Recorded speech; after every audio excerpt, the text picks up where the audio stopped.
Item 1012, approval to change form of legal representation to the General Counsel form effective July 1, 2020. This was a recommendation from the Police, Judicial, and Legal Committee.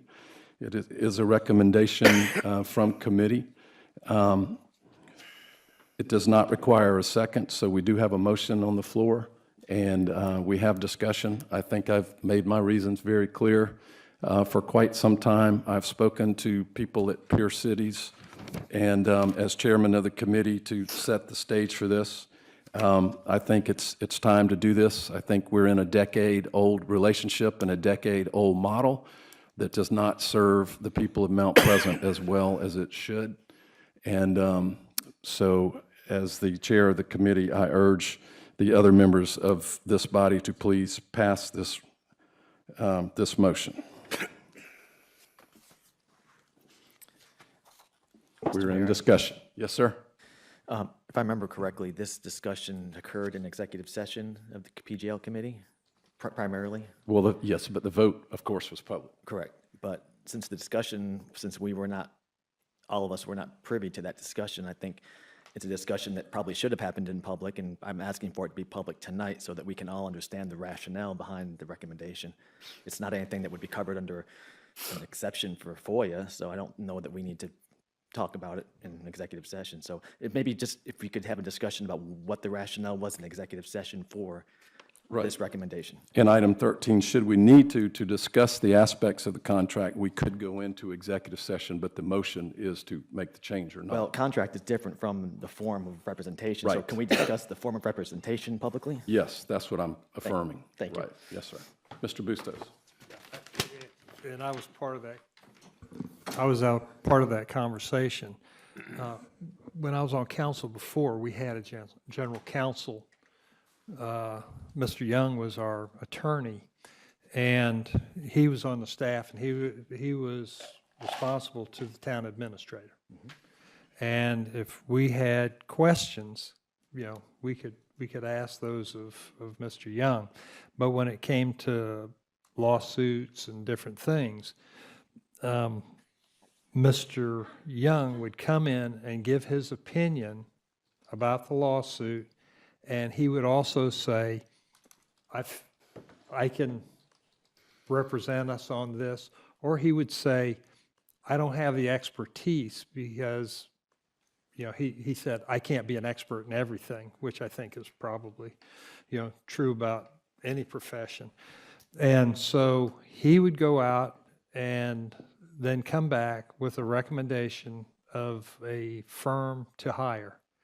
And, you know, Kathleen Cantwell, when we had permit allocation, he made arrangements with Kathleen Cantwell, and she and her law partner would come in an executive session and explain everything if we had questions. And he acted as a liaison between the two.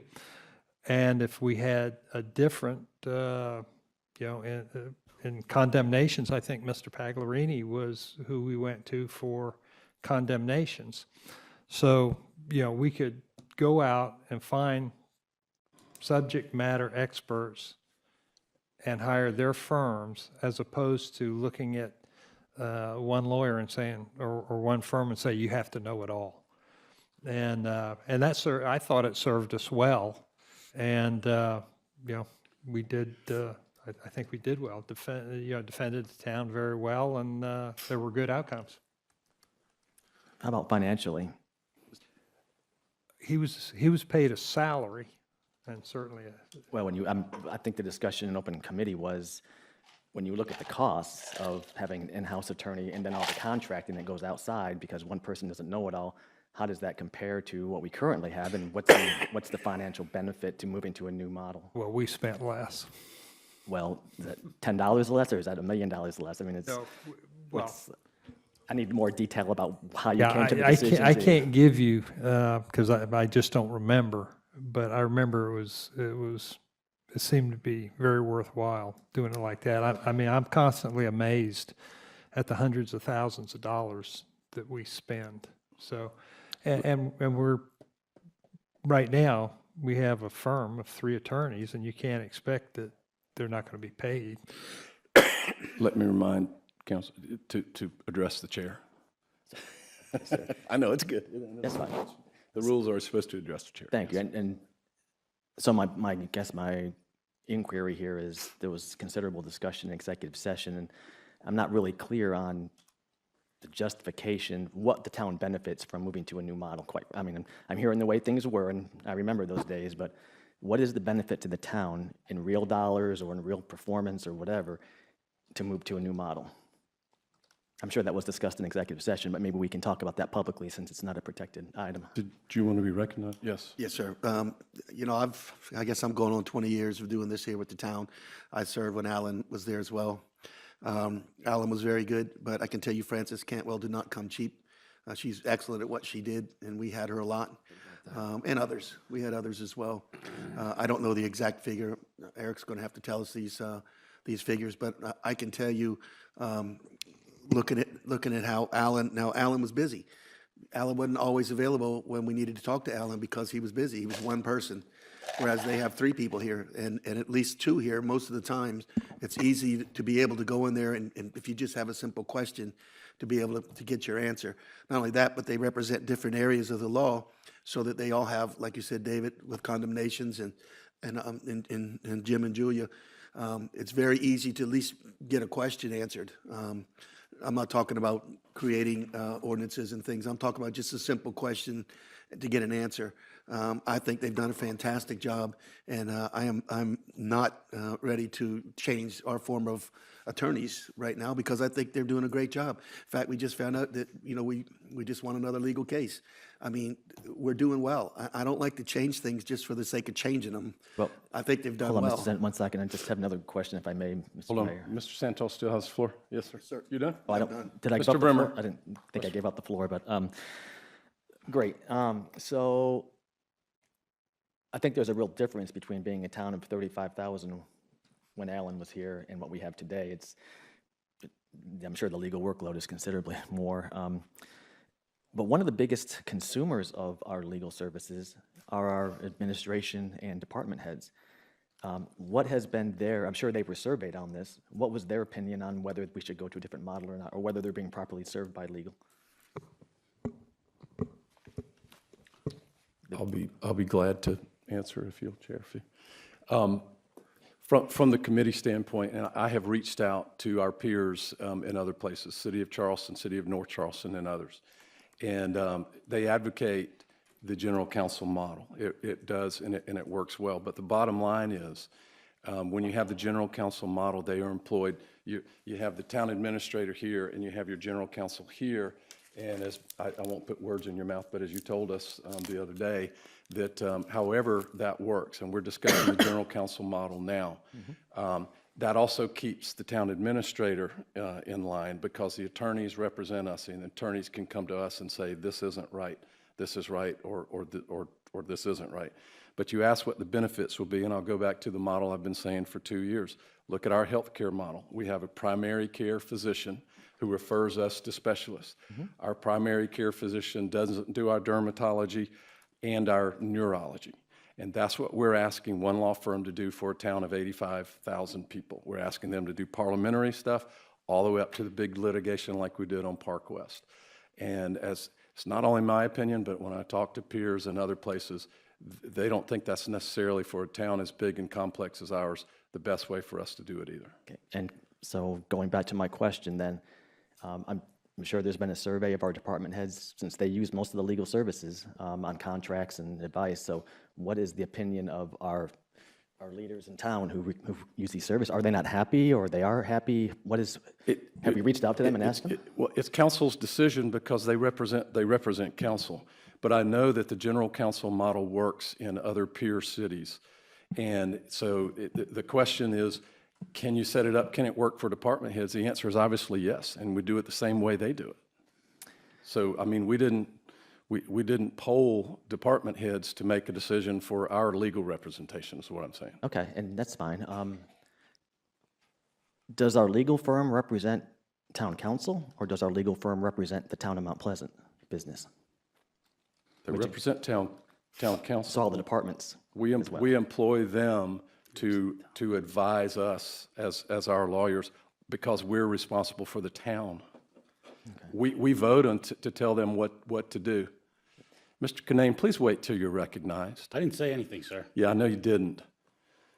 Yeah, thank you. I'm just trying to get a sense, when we have a service that's expensive as legal services, I just want to make sure the consumers of that service weigh in on whether they're being properly served or not. And I'm not really hearing that they have expressed an opinion on that one way or the other. So, Okay. thanks. I'm done. Yes, sir. Mr. Kinane, you're recognized. Thank you, Mr. Mayor. In my view, in-house counsel would essentially mean that one attorney would funnel all information and legal business out to different firms, with the exception of whichever practice area they were adept at on their own and that they could handle. The ability for the town to control costs will be greatly reduced. I can understand why some political level officials might desire this model in the hopes that they could more closely control the legal team. The trouble is that sometimes the role of an attorney is not to tell the official what they want to hear, but to tell them what the law is and how to protect the town. Oftentimes, the political goals of an official will differ from the sound legal advice. Will this new attorney be subjected to losing their job if some official doesn't like some piece of legal advice the attorney delivered? I don't know the answer to that. If so, how would new counsel then be chosen? And also, who chooses the outside firms, and what's the process for this very lucrative business? Is this all going to be controlled by a single person? Maybe another official? Or is it a committee? That's a significant amount of money flowing out. And the process is certainly important. Who's going to oversee these outside firms if there's many of them? Which I would presume, almost every case you're going to think again on who's going to handle the case for you. I also have just a couple of questions for the legal counselors, if I may. I don't know if it would be for Ms. Copeland or Mr. Hinchy, but I'd like to ask if you could name any case in which the town lost an actual court case during your tenure here at the town. No, sir. So we've never lost a case while you were the attorneys? No, sir. Okay. And then the second one's a little tougher, sorry. Could either of you outline the last few recent cases disposed of by the town and just compare the initial demand made to what the final settlement amount was? Just maybe 4 or 5 cases if you could, or 3, whatever you can remember. So we can illuminate what kind of job is actually being done on our behalf by these attorneys. Most of, I think as one of the council members has suggested, at least 80–90% of the work that we do is internal and for department heads. So, and that's primarily where I function. Parenthetically, there is no hourly charge for my work internally. It's all covered under the single contract price. So if it's back to one person, then you would be paying $400 to $500 an hour, as you were in the past, to handle those particular items. I think your rate would be higher, sir. 40 years of practice with your reputation, it's going to be more than $400 or $500 an hour. Others have paid more. To answer specifically your question, I think Ms. Copeland probably has, because of her area of expertise, more information on those last lawsuits than I may. Could I please ask Ms. Copeland to address that? Sure.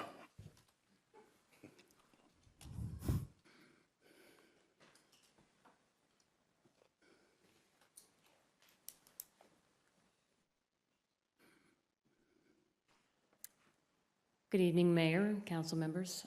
Mr. Kinane, of the 3 I can recall at this point in time, Park West, the initial demand on that was $34 million. We recently settled that through a land purchase deal at 2.6, and we got 33 acres.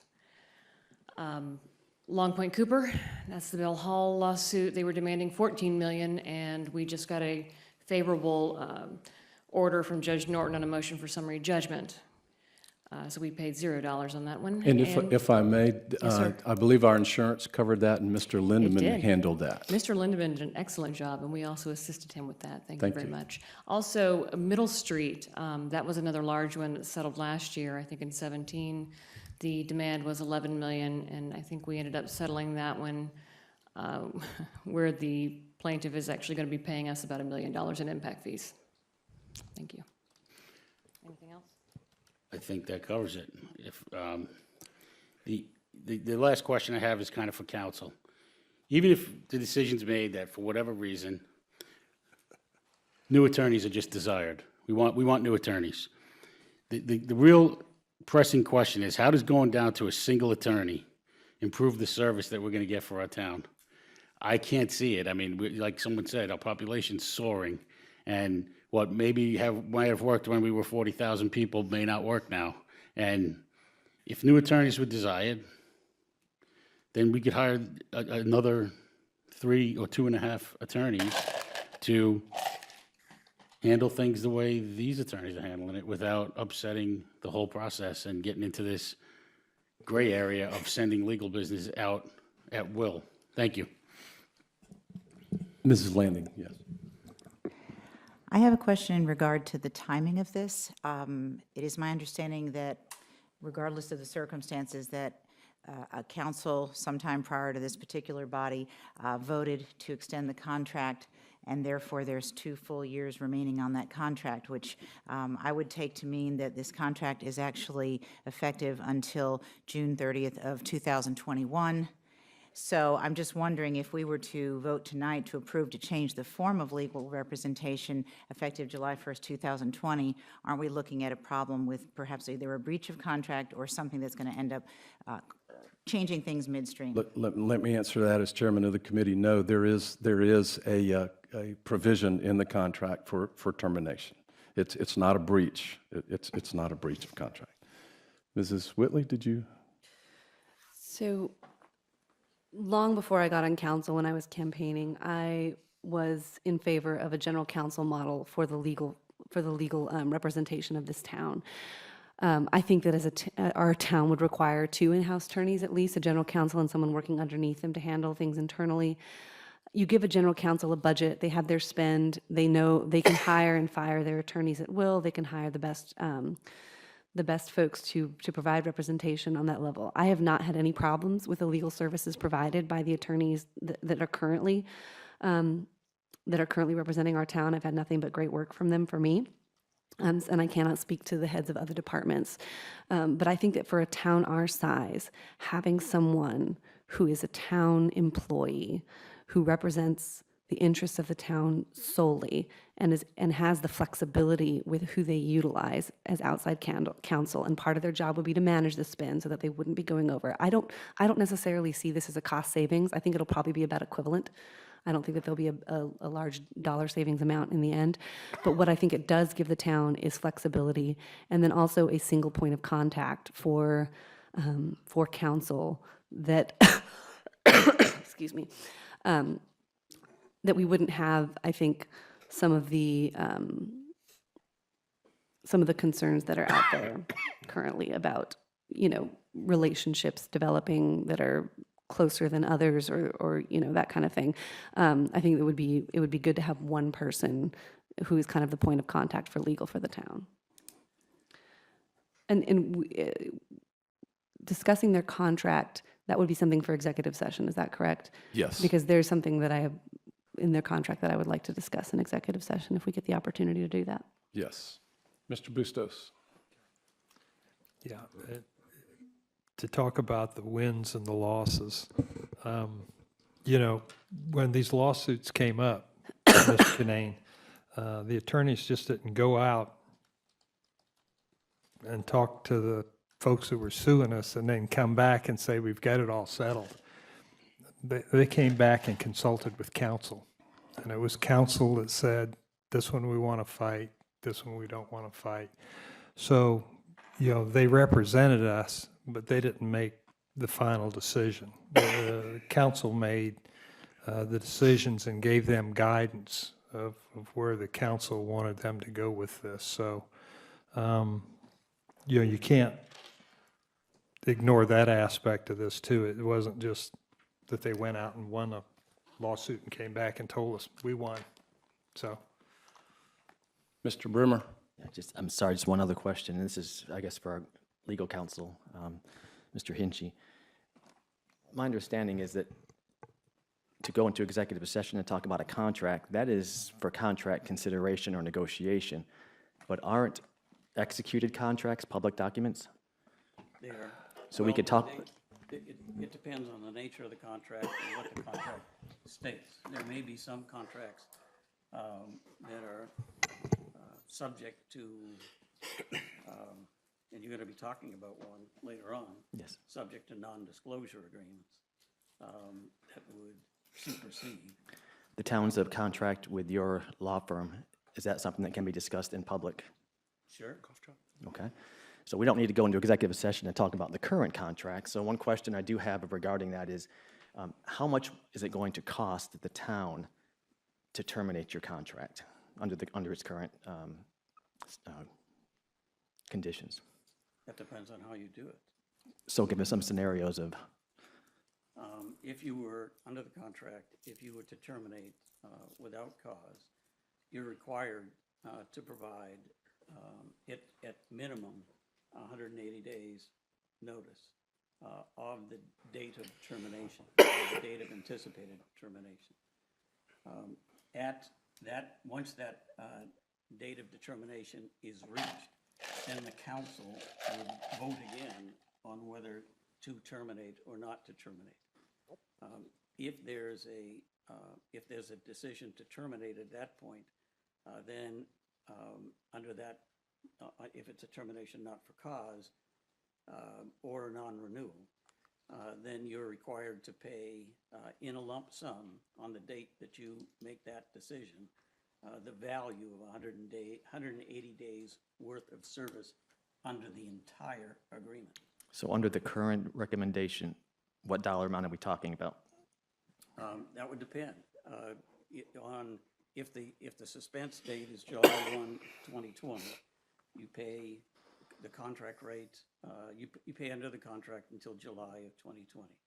Then in until June 30th of 2020. Then in July 1 of 2020, after some consultation, you pay the equivalent of the value of that contract for us for a period of 180 days, which would include two components. One component is the general contract, the flat fee services contract, and one would be the value of the non-flat fee, the hourly rate contract, which although we have been permitted to increase our hourly rate every year for the last 9 years or whatever.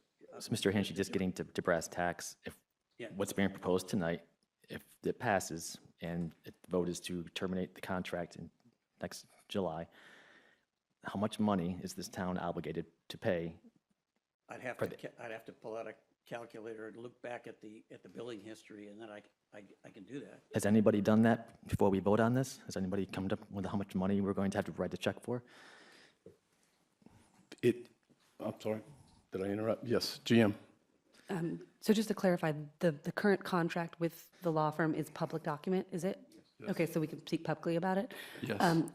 The current contract's termination provision has a 6-month lump sum payout for termination early or for non-renewal of the contract. Okay. So even if we let the contract come to its natural end, there will still be a 6-month lump sum payment paid out to the attorneys, Which according to the. equals how much, how many dollars? Whatever the Mr. Demore? If there's 1 year remaining, the compensation under what's included would be roughly $245,000. That's not the $185 non-routine area. The routine area would be the amount I just mentioned. The non-routine is a number we'd have to go back and get based on a number of different factors, including ongoing litigation. So that is without cause, correct? Correct. And are we alleging any cause here to change, or no? No, that's not the recommendation of the committee. This will be without cost. May I ask a question? So, in other words, whether we choose to do this next July 1st, or when this contract runs out, if it's not renewed, it says we still owe them 6 months' pay. Yes, Okay. yes, sir. So that's a wash either way. That's a wash either way. When it comes to the end of its natural life, where they will have had this contract for well over a decade, we will still owe them $200 and something thousand. That sounds like a really sweet contract to me. I don't know who up here was on here when that was voted on. Gary, I don't know if you were on here or not. 2011. At 2011. So no one on this council voted on that contract. And the current contract with the 2-year extension, at one time, there was 4 years. In 2017, there were 2, and 2 years were added. So you can see what was intended there was to bind this council, and we have a new mayor now with a 4-year term and all that, to the same legal representation for 4 solid years. I don't know other municipalities that do that. There may be, but I don't know any. Yeah, I'm just trying to put a number here, because I think before we vote on something, we should know the financial impact to the town before we kind of jump into something and have to write a check later, so that's. But why- I that's want why to I'm say, going to. knowing that financial impact will be the same regardless. It's the same when the contract reaches the end of its term. So the action doesn't trigger that. Whenever the contract ends, we owe that money, Unless we renew the contract. unless we renew the contract. Thank you, I'm done. Yes. Mr. Kinane, did you want to be recognized? Yes, sir, thank you. The issue about the other peer cities that we're mentioning, I mean, it seems like a lot of those are strong mayor cities, so it's a different relationship altogether. Even your last statement, sir, about you're going to be here 4 years with an attorney team that was chosen before you were here, and it's going to be straight through your term. That's less of an issue when you're a council form of government.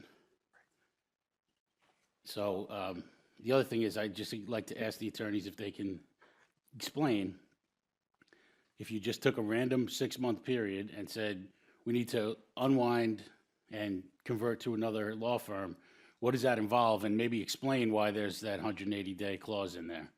Mr. Hinchy, is there some, do you just flip a switch and the new firm takes over tomorrow? Or like, what do you anticipate would be involved in that?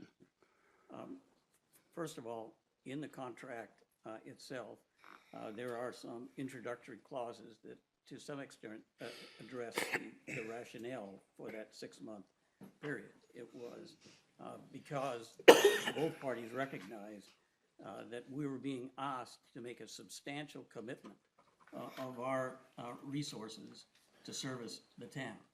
We had to give up clients in order to service the town as the town wished. Some clients that we had then that we no longer service, we're not going to get them back. So the purpose of the 6-month clause was to permit us a period of time to recover, which parenthetically, as any lawyer who practices will tell you, that's not going to happen. So that was why that was recited in that introductory section of the contract. We've participated in the establishment of other similar operations in the past, and normally what we would do if we were asked to consult on something like this, the first thing I would do is I would look at the services that are rendered and the folks who are the clients. And in most cases, 90% of the clients are sitting over there in the jury box. So the first thing I would do, I would go to Mr. DeMora, and I would go to every member, every department head in the jury box, and I would ask, what do you need from counsel?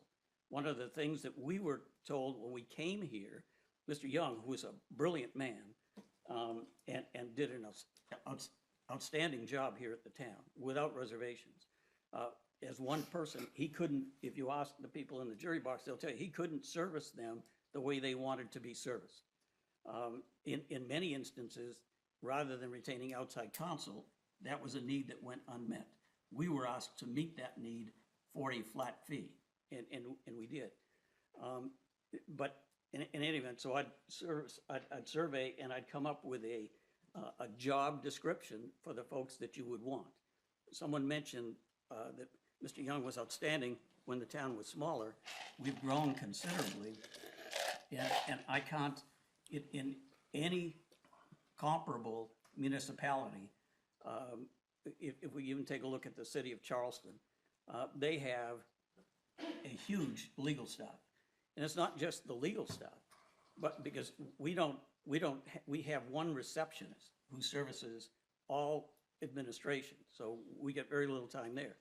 You would have to, when you build it up, you'd have to determine how many lawyers you want, and I would assume it's 3 or 4 in order to satisfy the requirements that you desire. And even then, they may have to, like Mr. Trush, he's a bond lawyer. You would still outsource that, because I'm sure you're not going to be able to find anyone who's going to come in with bond expertise. So that would still be outsourced. But you would then take those 4 lawyers, you would have to have support staff, which you don't pay for right now, because we provide our own support staff. So you would have to build in paralegals, legal secretaries, and so that has to be costed in. So then with that group that you are now assembling of lawyers, paralegals, secretaries, the first thing is finding out what the market is for those folks. The lawyers, depending on the seniority, the paralegals, depending on seniorities, legal secretaries. Once you have the salaries, then you would have to factor in. May I interrupt for a second? Okay. I'd like My problem, and you're the chairman of the Bids and Purchases Committee, we are getting a filibuster by a vendor to the town. When we have bids and purchases, do we allow people to come in and filibuster about their services or compare theirs to others? Point of order. Excuse me, sir. Point of order. He was answering my question. I believe I still have the floor. The chair rules that we have a vendor for over $500,000 of services to the town, who I'm sure, because as they teach you in law school, you never ask questions you don't already know the answer to. You'll never convince me that this was not, that you did not know the answers you were going to get to the questions you asked tonight. I am asking for the propriety of this town. Do we have vendors coming before council at bids and purchases who are selling? The chair has made a ruling. You would have to I'd like ask to for appeal the ruling council- of the chair, You may do so. I'd like to appeal the ruling of the chair that Mr. Hinchey be allowed to answer the question. And the chair rules that we have a vendor who, with a coordinated effort with the councilman, has been allowed to basically make a sales pitch and comment on a process that, to our knowledge, every other city has managed to do, to compare that to the services that they are providing, on which they have 2 years left on a contract, which I deem to be inappropriate. So we have a question to overrule the chair. I will ask for your parliamentary advice, sir. How do we proceed? Initially, Mr. Canane raised a point of order or a point of personal preference. I don't recall which one he raised, but that should have taken immediate precedence and should have been considered. As it is? Well, this is a separate motion. That was ignored, which it shouldn't have been ignored.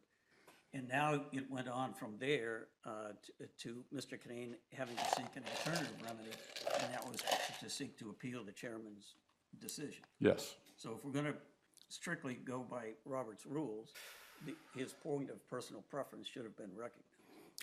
As it has been, he has asked to appeal the ruling of the chair. I'm asking you to advise us, please, as our parliamentarian, how to proceed with that motion. Then you call for a vote. And in what? If there's, or you have, it doesn't require a second. If there's discussion, you can have discussion, and then there's a vote that needs to be called. Does it require a majority or a 2/3 vote to pass? It requires a 2/3 vote to pass. Okay. So the councilman has appealed for a ruling to overrule the chair. It requires a 2/3 vote to pass. If it passes, well, we'll just let it stand at that. Would the clerk please call the roll? Ms. Whitley. Yes. Ms. Whitley votes yes. Mr. Brimmer. Yes. Mr. Brimmer votes yes. Mr. Bustos. No. Mr. Bustos votes no. Mr. Canane. Yes. Mr. Cooney votes yes. Ms. Landing? Yes. Ms. Landing votes yes. Mr. O'Rourke? Yes. Mr. O'Rourke votes yes. Mr. Owens? Yes. Mr. Owens votes yes. Mr. Santos? Yes. Mr. Santos votes yes. Mayor Haynie? No. So the chair is overruled. Please proceed. May I speak? Yes, Mr. You Hinchey, have- I was you have asking the you to, floor, I was sir. asking you, Mr. Hinchey, to explain the unwinding process for legal work and the transfer to another firm. And you got interrupted in the middle, so wherever you feel it's appropriate to pick back up so it's coherent, that's fine with me, sir. May I ask a question, please? Sure. Okay. You don't have to yield. I'm just asking. Right. May we ask Mr. Hinchey to tell us which municipalities he has overseen this process through and what size they are?